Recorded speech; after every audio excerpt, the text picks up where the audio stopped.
우리가 서신서를 보게 되면, 서신서의 그러한 구조가, 보면, 서론, 본론, 결론, 뭐 이렇게 되어 있는 것으로 볼 수 있습니다. 특별히 서신서 같은 경우는 앞에 인사말이 있어요. 그래서 모든 서신서에는 사도 바울이 인사말을 건네면서 그 서신서에서 말하고자 하는 그 내용들이 요약이 되어져 있고, 그리고 이 본론의 부분에서 사도가 그 교회에, 그 서신서를 통하여 받는 그 편지를 받는 그런 교회와 성도에게 하고자 하는 그러한 본래의 내용들을 중심의 내용들을 그곳에 기록합니다. 그리고 나서 가장 그 끝부분에 이제 이제 그 쓴 내용들에 대해서 그 중간에 그러한 부분이 교리적인 그러한 부분이라고 이야기한다라면요. 그 뒤에 부분은 무엇에 대해서 이제 이야기하냐면 그 교리에 대한 것을 말하고 난 다음에 적용에 대한 것들을 이야기합니다. 그러하였기 때문에 너희에게 이렇게 하라라고 명령하는 게 바로 이 적용에 대한 그러한 부분이고 가장 마지막에 이제 인사말로서 서신서가 마무리되어집니다. 그러니까 이 본론의 부분을 두 부분으로 나눌 수 있는 거죠. 크게 본다면 어떠한 교리적인 그러한 내용과 함께 뒷부분에 적용에 대한 그러한 부분. 근데 이 적용에 대한 그러한 부분을 쓸 때 사도 바울이 독특하게 사용하는 그러한 하나의 접속사가 있습니다. 그게 무엇이냐면 그러므로라는 그러한 단어입니다. 그러므로. 우리 4장 1절부터 10절까지의 그러한 말씀을 보게 되면 사도 바울이 빌립보 교회 성도들에게 권면하며 명령하는 말씀이 나오고 있습니다. 뭐 로마서 12장에서도 이 그 적용에 대한 그런 말씀이 나오는데 그 부분에서도 보게 되면 그러므로라고 하면서 이 뒷부분에 대해서 무엇을 하라라고 이야기하며 너희의 몸을 산제사로 드리라. 뭐 굉장히 강력한 그러한 말씀을 로마서에서는 말씀하고 있죠. 우리 빌립보서에서도 이 그러므로라고 하는 그러한 말씀 다음에 적용에 대한 말씀을 합니다. 제가 왜 이 말씀을 드리냐 하면 적용이라는 것은 항상 무엇에 기초하여서 우리가 생각을 해야 되냐면 앞에서 교리적으로 사도 바울이 우리에게 알려주었던 것. 하나님께서 사도 바울을 통하여서 교리적으로 우리에게 말씀하신 그 내용에 대하여서 근거하지 않는다라고 하게 되면 이 적용의 부분은 무엇입니까? 단순히 그냥 율법적으로 내가 그것을 해야 된다라고만 끝나게 되어집니다. 율법적으로 내가 해야 된다라고만 생각하면 그게 어떻게 돼요? 굉장히 무겁습니다. 힘듭니다. 근데 오늘 말씀을 보게 되면 사도가 이렇게 하고 있습니다. 그러므로 나의 사랑하고 사모하는 형제들아, 나의 기쁨이요 면류관인 사랑하는 자들아, 이와 같이 주 안에 살아. 그러므로 앞에서 말씀하였던 그 모든 것들 때문에 그러므로 나의 사랑하고 사모하는 형제들, 나의 기쁨이요 면류관인 사랑하는 자들아. 그러면 이 앞에 말하였던 그 내용은 무엇이었습니까? 예수 그리스도의 복음과 그리스도를 믿음으로 변화된 성도의 삶에 대하여서 우리에게 말씀하였었죠. 우리가 어제 같은 경우에는 더 이상 이 세상에 우리가 자랑했던 그 모든 것들을 다 이제 무엇으로 여기는 겁니까? 해로 여기고 배설물로 여기고 이제 그렇게 된 성도들은 어떻습니까? 표대를 향하여서 달려갑니다. 하늘의 시민권을 소유하게 된 성도죠. 더 이상 정체성이 이 세상에서 나를 정의하는 것으로 되어지지 않았다라는 겁니다. 이 정체성이라고 하는 게 이게 굉장히 중요합니다. 하나님 앞에서 내가 정의된 정체성이 아니라게 되면 결국엔 두 가지 정체성으로밖에 볼 수 없어요. 세상이 나를 어떻게 정의하느냐, 다른 사람이 나를 어떻게 정의하느냐. 그리고 또 우리가 무엇을 합니까? 내가 나를 어떻게 정의하느냐. 내가 가지고 있는 것, 내가 소유한 것, 내가 뭐 하는 것. 그러다 보니까 이 세상 사람들이 정의하는 것으로 그 나를 정의하게 되면 굉장히 힘든 게 무엇입니까?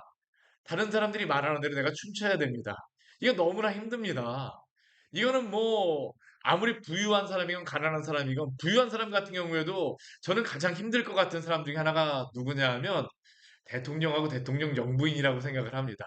모든 대통령들이 전 그렇다고 생각을 해요. 왜 그럴까요?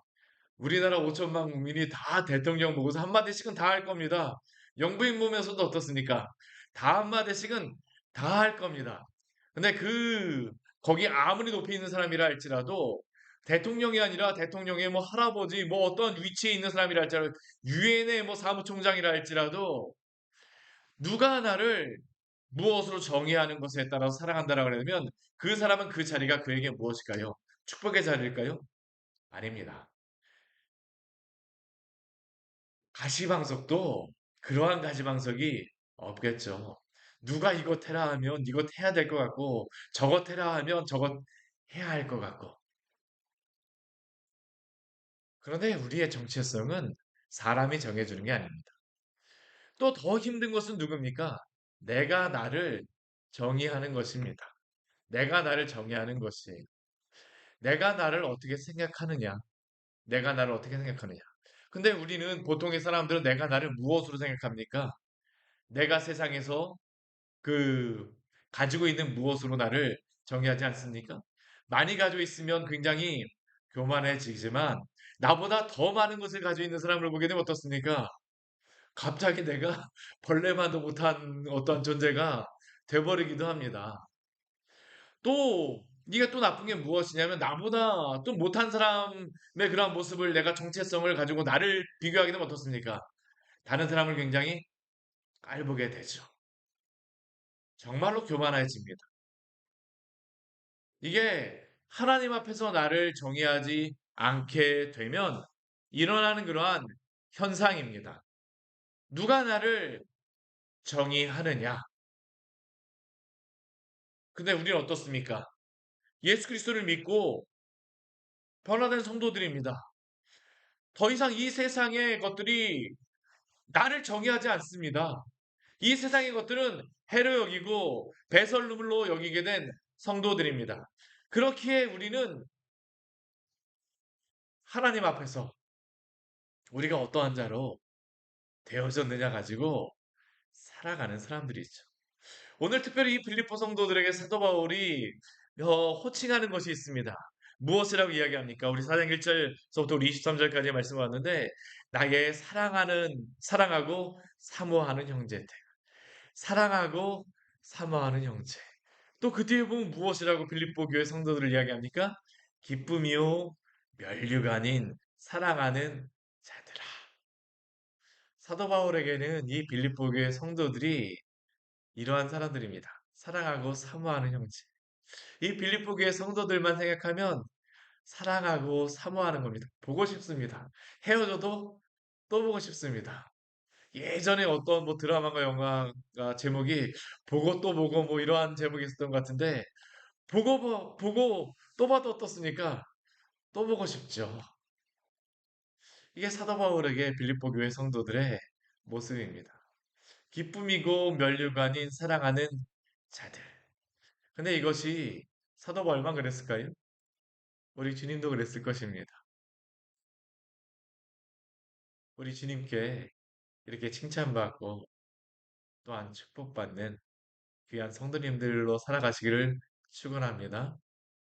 그리고 그 성도들에게 한 가지를 명령하죠. 이와 같이 주 안에 서라. 흔들리지 말라라는 겁니다. 세상 사람들이 나를 어떻게 정의하느냐, 내가 나를 어떻게 정의하느냐에 따라서 그렇게 살아가지 말고 주 안에서 서서 살아가십시오. 얼마나 많은 외풍이 우리 가운데 있습니까? 우리가 욥기의 말씀을 보았었지만 울타리가 그를 정의하는 게 아니다라는 것을 욥기를 통해서 우리에게 말씀하죠. 울타리가 욥이 아닙니다. 하나님 안에서 욥이 어떠한 사람인가? 또한 욥에게 가장 귀한 울타리 무엇이었습니까? 하나님 자신이었죠. 그래서 오늘 욥기 말씀이 아니라 빌립보서 말씀도 우리에게 이렇게 이야기합니다. 이와 같이 주 안에 서라. 주 안에 서시기를 축원합니다. 좌로나 우로나 치우치지 마십시오.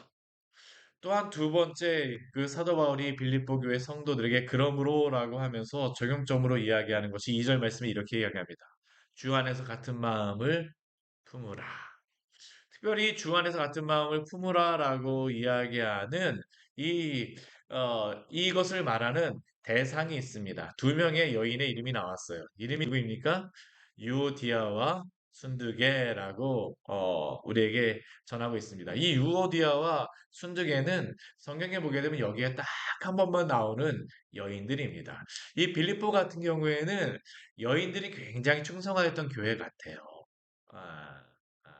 우리 빌립보에서 첫 번째 그 전도하였던 여인이 자세국한 장수 루디아였었는데 그 루디아의 그러한 그 헌신을 따라서 이 빌립보 교회 안에서 우리 사도행전 16장 말씀을 보게 되면 이 빌립보 교회 안에 주님을 정말로 충성되이 섬겼던 그러한 이 믿음의 여인들이 있었던 것 같습니다. 그래서 3절 말씀 보게 되면 이 유오디아와 순두개를 무엇이라고 사도 바울이 또 이야기하냐 하면 복음에 나와 힘쓰던 저 여인들이라고 이야기합니다.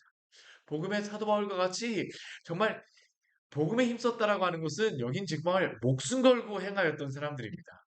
사도 바울이 이렇게 이야기하는 여인들은 그냥 같이 했어 정도가 아닙니다. 목숨 걸었던 여인들입니다. 복음을 위하여서 사도 바울과 같이 빌립보에서 박해와 여러 가지 어려움 속에서도 여인의 몸임에도 불구하고 끝까지 충성하였던 여인들. 또한 그 여인들을 또 우리 3절 후반절 말씀을 보게 되면 뭐라고 얘기하냐면 그 이름들이 생명책에 있다라고 말씀합니다. 그러니까 얼마나 충성한 여인들이겠습니까? 근데 문제는 무엇이냐면 이 여인들이 지금도 교회 안에서 굉장히 충성하고 있습니다. 근데 이게 우리가 교회 안에서 충성해도 사단이 이 틈을 탈 때가 있어요. 우리가 주 안에 바로 서지 않게 되면 우리의 여러 가지 것들을 가지고 비교하거나 주님의 일 가지고도 비교할 때가 사실은 굉장히 많습니다. 예전에 보니까 이 여성교회 안에서도 식사를 어떤 순위 무엇을 하여야 되냐 가지고 이것도 괜한 경쟁이 됩니다. 어떤 식사를 해야 되냐? 그 전에 식사를 맛있게 하였잖아요. 그럼 그 다음 주에 이게 좋은 경쟁이기도 하지만 한편에서는 무엇이 되냐면 내가 더 맛있는 식사를 해야 되겠다라고 생각을 하니까 이게 처음에 한두 번은 이게 괜찮은데 나중엔 이게 묘하게 무엇이 되냐면 경쟁도 되어집니다. 이게 참 인간이 그런데 이게 죄성을 가진 사람들의 이게 참 안타까운 점이 무엇이냐면 주의 선한 것을 가지고도 때로는 경쟁이 되어지고 미움이 일어날 때도 있습니다. 사단이 그러한 일들을 행해요. 사단이 가장 교회를 무너뜨리는 가장 좋아하는 방법이 무엇일까요? 성도끼리 싸우게 하는 겁니다. 뭐 말할 필요도 없습니다. 성도끼리 싸우는 것입니다. 성도끼리 이렇게 저 사람은 저거 했고 저 사람은 저거 했고 열심히 충성한 사람이 말 안 할 것 같죠? 그렇지 않습니다. 충성하게 되면 안 한 사람들 보면서 어떻습니까? 왜 그거 안 했냐라고 하게 되고 또 열심히 그 제대로 안 한 사람들은 또 열심히 한 사람들 향해서 뭐라고 얘기할까요? 왜 이렇게 잘난 척하면서 왜 혼자서 이렇게 다 자꾸 해? 이게 인간의 마음입니다. 이게 사단이 주는 마음이에요. 묘하게 이것을 표현하지 않는다 할지라도 이렇게 우리의 마음을 분탕질을 하죠. 이게 바로 빌립보 교회 안에 있었던 지금 문제입니다. 그런데 오늘 사도는 무엇이라고 말합니까? 주 안에서 같은 마음을 품으라. 우리가 하나 되어지는 유일한 방법은 무엇일까요? 주 안에서입니다. 주 안에서. 무엇을 열심히 하여서 우리가 서는 것도 아닙니다. 앞에 우리 1절 말씀에는 설하라고 이야기하면 그 앞에서도 무엇이 있습니까? 주 안에 서라라고 얘기했죠. 4장 1절 말씀에. 주 안에 서라. 우리가 주 안에 서지 않게 되면 그게 바로 선 것이 아니라는 겁니다. 나는 서 있는 것 같지만 내가 이렇게 삐딱하게 서 있어도 내가 주 안에 서 있지 않다라고 주 안에 서 있지 않아서 삐딱하게 서 있게 되면 내가 아무리 열심히 봉사해도 다른 사람이 어떻게 보일까요? 삐딱해 보이는 겁니다. 똑바로 서 있어도요. 주 안에서 같은 마음을 품으십시오. 우리가 교회 안에서 이 마음을 품어야 됩니다. 주 안에서 같은 마음을 품으라. 또 우리 4절 말씀에 보게 되면 그러므로 하고 나서 적용점으로 주는 세 번째 것이 있습니다. 무엇입니까?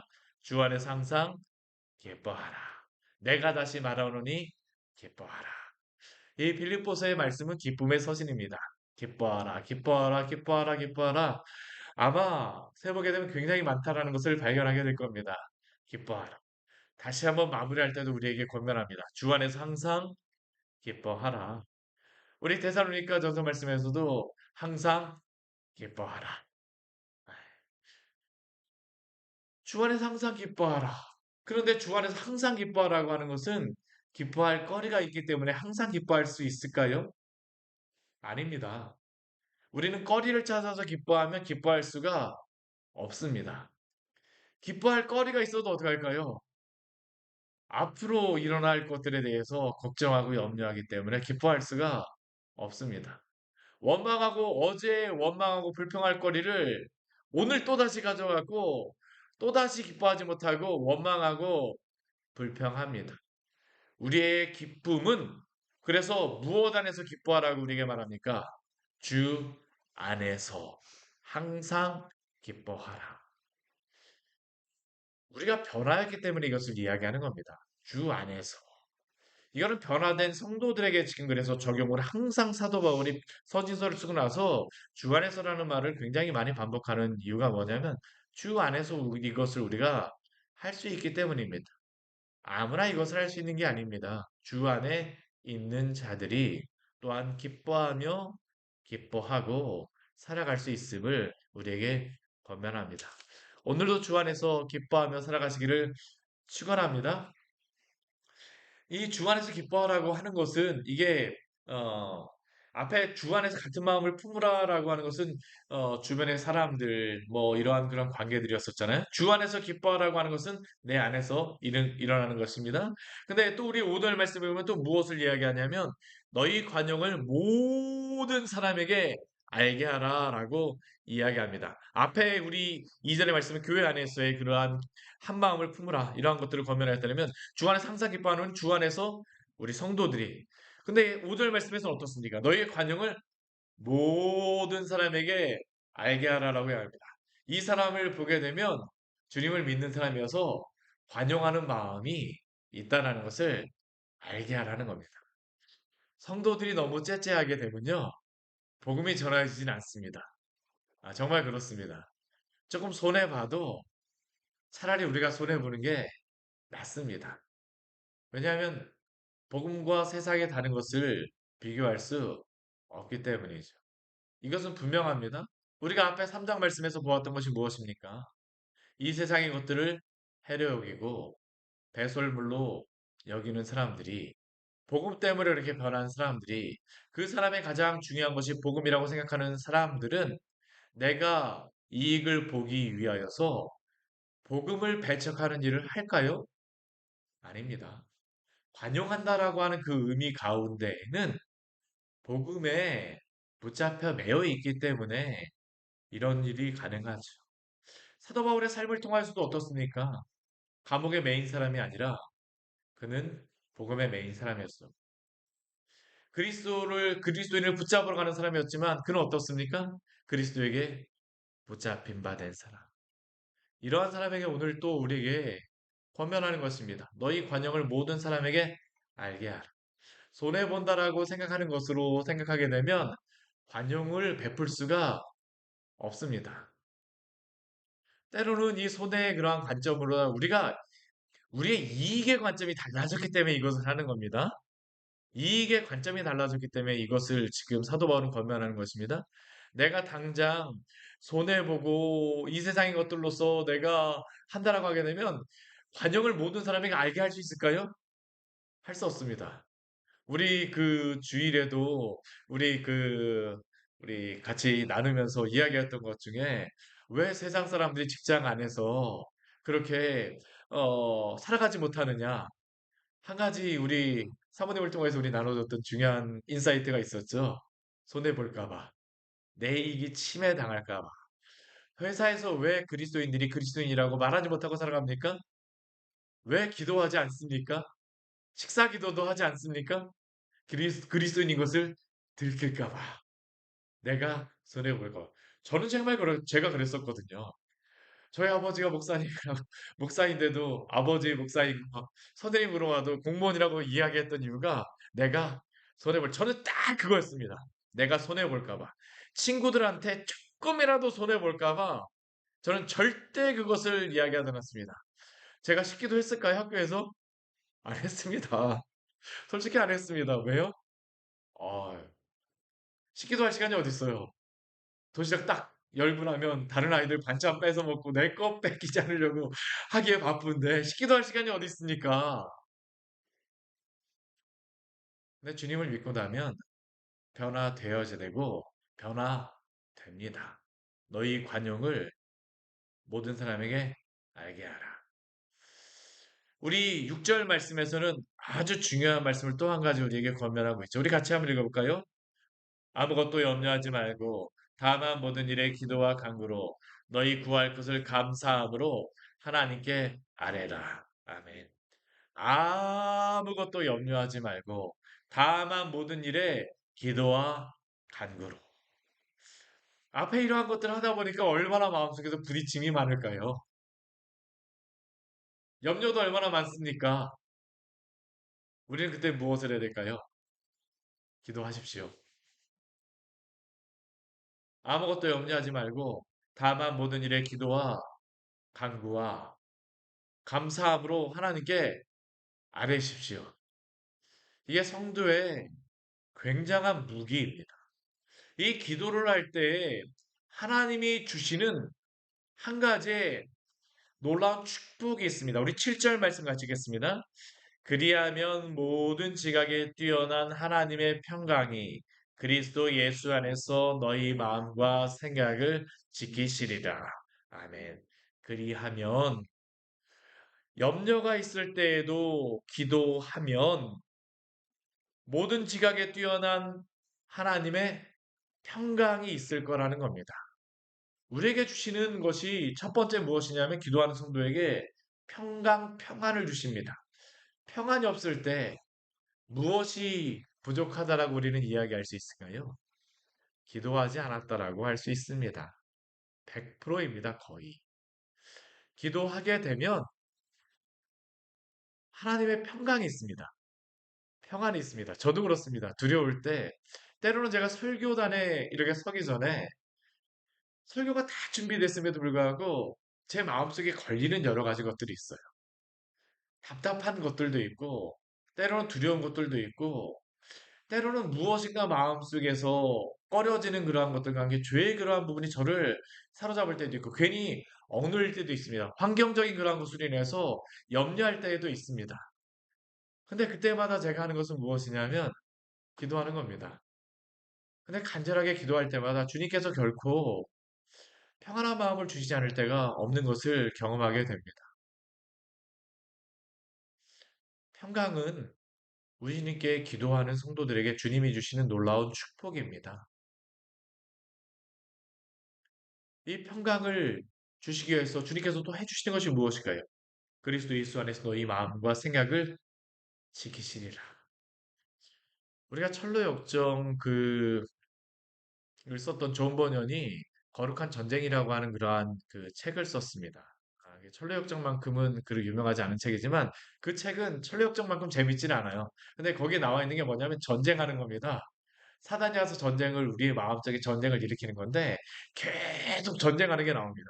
우리의 눈을 통하여서 귀를 통하여서 뭐 여러 가지 생각을 통하여서 우리의 양심을 막 자극하고 거기에 나와 있는 그 인물 하나가 우리의 무엇인가를 자극하는 그러한 그 것들인데 근데 기도하는 성도는 어떻습니까? 마음과 생각을 지켜줄 줄 믿습니다. 그러므로 기도하십시오. 염려 가운데 기도하십시오. 또 우리 8절 말씀도 같이 읽겠습니다. 끝으로 형제들아 무엇이든지 참되며 무엇이든지 경건하며 무엇이든지 오르며 무엇이든지 정결하며 무엇이든지 사랑받을 만하며 무엇이든지 칭찬받을 만하며 무슨 덕이 있든지 무슨 기림이 있든지 이것들을 생각하라. 네. 끝으로 형제들아 하나님의 성도에게 사도 바울을 통해서 우리에게 주신 것은 믿는 성도는 그 삶에서 분명히 성품의 열매가 나타납니다. 무엇에든지 참되며,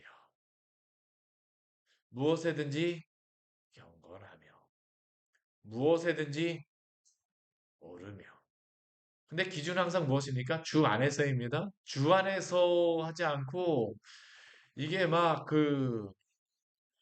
이런 것도 있잖아요. 이게 나쁜 일 하는 그러한 사람들 앞에서 누가 앞에 서겠습니까? 제가 하겠습니다! 하게 되면, 뭐, 그, 깡패들 같은 경우에 누가 이 앞장 서서 뭐 하겠습니까? 했는데 제가 하겠습니다. 하면 좋은 것입니까? 아닙니다. 예. 주 안에서, 주 안에서 그러나 우리가 무엇이든지 참되게 살아가는 건 항상 옳습니다. 무엇이든지 경건하게 살아가십시오. 무엇이든지 옳게 선한 것을 추구하십시오. 무엇이든지 청결하게 살아가십시오. 무엇이든지 사랑받을 만하게 살아가십시오. 사랑하십시오. 무엇이든지 칭찬받을 만하게 행하십시오. 그리고 이것들을 항상 생각하시기를 바랍니다. 우리 그 13절 말씀 우리 읽고 오늘 말씀 마무리 우리 11절 우리 13절 우리 11절 12절 13절 말씀 읽고 우리 마치도록 하겠습니다. 내가 궁핍함으로 말하는 것이 아니니라.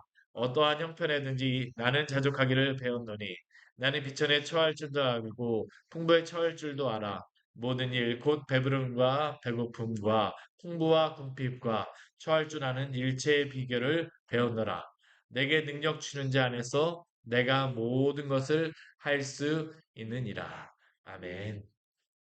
내게 능력 주시는 자에서 안에서 우리가 모든 것을 다 할 수 있습니다.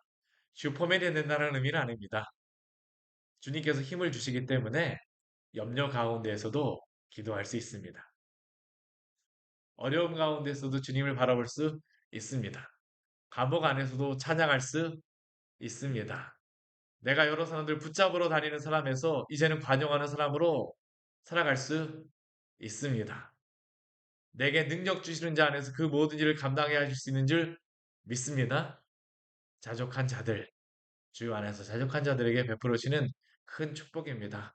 오늘도 이 말씀 굳게 붙잡으시고 빌립보서 이 말씀 우리에게 주신 오늘 이 말씀과 같이 오늘도 우리에게 주신 광야의 샘교회에서 사도 바울이 우리 광야의 샘교회에 편지를 보낸 것입니다. 이 편지를 빌립보서라고 하지 말고 여기다가 무엇이라고 말하면 됩니까? 광야의 샘서 이렇게 해도 되는 거예요. 그렇죠? 주님 우리에게 주는 말씀이라고 생각하고 오늘도 이 말씀 붙들고 살아가시기를 축원합니다. 같이 기도하도록 하겠습니다. 하나님 아버지 오늘 말씀을 통해서 우리에게 귀한 은혜를 주니 감사를 드립니다. 내게 능력 주시는 자 안에서 우리가 모든 것을 할 수 있습니다. 우리가 주 안에서 자족하기 때문에 주 안에서 만족하기 때문에 주님이 우리에게 모든 것을 베풀어 주셨기 때문에 주 예수 그리스도를 믿고 변화되어졌기 때문에 그러므로 우리는 이 모든 것을 감당하게 하신 줄 믿고 그렇게 살아가겠습니다. 할 수 없을 때마다 주님 저희들 하나님 아버지 주님 의지하게 하여 주시고 저희들 염려가 있을 때마다 기도하게 하여 주시옵소서. 저희들 또한 이 새벽에 나와서 기도합니다. 저희의 기도를 붙잡아 주시고 마음과 생각을 지켜 주시옵소서. 주님의 평강이 넘치는 귀한 이 기도의 자리 될 수 있도록 주여 함께하여 주시고 광야의 샘께 속한 우리 모든 성도들도 각자의 처소에서 기도하며 주님과 동행하는 주님 말씀하신 대로 순종하며 살아가는 귀한 통역자들 우리의 식구들 될 수 있도록 주여 도와 주시옵소서. 예수님 이름으로 기도드립니다. 아멘. 오늘 말씀 같이 기억하시면서 기도하며 나아가도록 하겠습니다.